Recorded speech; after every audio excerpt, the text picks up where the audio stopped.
Hi, I'm Valerie Cousin. And I'm Gary Heine with the Food Growing People, and we're here with Mark Forman. We just finished shooting our 9-month adventure through the seasons, where Mark showed us month by month what to grow, how to grow, what to grow if what you planted doesn't grow. And we're in the fall here in Louisville, Kentucky, and he just was going to show us a little bit about what he's growing green-wise for fall crops and going into winter, and maybe some of them will survive through the winter. It's sort of an experiment, right? Sure, absolutely. Yeah. So I knew that in the fall, what we can grow in Louisville, say between late August or late October, which is when our first anticipated frost is supposed to happen, are kind of the things that are a little less hardy, that don't like the heat too much. So our greens, lettuces are going to grow pretty well, butter crunches, that sort of thing, and also like a mesclun mix, which is a really tender, very mild green mix. So I got I had some curly kale and I had some collards growing through here,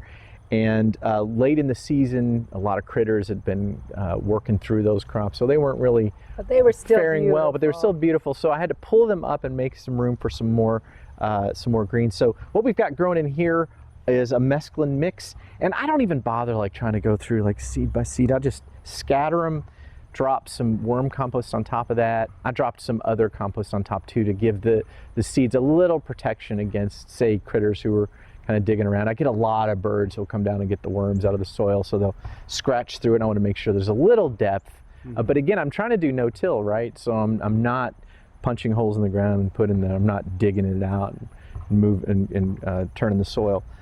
So I've got some mesclun mix here. Again, spinach is going to love even a frost. Spinach apparently is more delicious and a little sweeter, and I'm looking forward to trying it after a frost. It doesn't like the heat at all, so I tried to plant some late August. It didn't germinate. I did a little reading, which maybe you should do before you plant stuff. I don't know. I'm just I'm a trial and error kind of guy, not a read and learn kind of guy. But I did a little reading and found that it's probably best to put spinach in the ground maybe 4 weeks ahead of your first frost, which if you look on the Farmer's Almanac website, you can find your first frost date, and ours appears to be the last week of October. So I got my spinach in last week, which would be 4 weeks ahead of time, 4 weeks ahead of the first frost. And I also have some arugula, which arugula grows great around here. It doesn't like a lot of heat. It'll start to bolt when it gets hot. So there's a period from May until probably September when you really can't grow it. But man, it'll grow well in the cool weather, and it's such a nice spicy green. So I've got a row of that growing, 2 rows of spinach, and a single row of mesclun mix. And that mesclun mix, when it gets to be 2 to 4 inches high, you can just go through and cut it, snip and it. It'll grow back. Yep. Yeah. So like microgreens, you're cutting off the really tender young growth. Gotcha. And that's the delicious stuff. Sweet. Right? Yeah.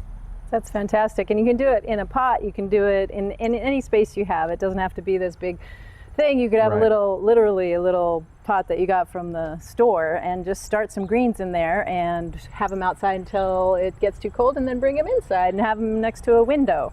So we want to just encourage everybody to start where they are with what you have and do some experimenting. The really cool thing about microgreens, you can grow them in hanging baskets too, so you can get a vertical space, utilizing a vertical space, you can grow more. So you can get a couple rows of hanging baskets going, and even grow some on a lower level. So you can grow tons of microgreens and do succession plantings of those, so that maybe 1 week you're harvesting 1 row, next week you're harvesting another row. You can have 3 meals of greens a week with 9 pots going, and keep them growing successively until it gets too cold. But that's still a really great way to maximize your growth vertically. Fantastic. Right. Just like a house plant hanging pot that you just can hang from somewhere, and you have a bunch of them going at once in different timing. Absolutely. So. And this is just a few of the samples of tips that we've had for 9 months with Mark, and learned so much, and really hope that this inspires some of y'all to try little greens growing this time of year. Yeah. Good to see you. See you next time. Bye. Bye.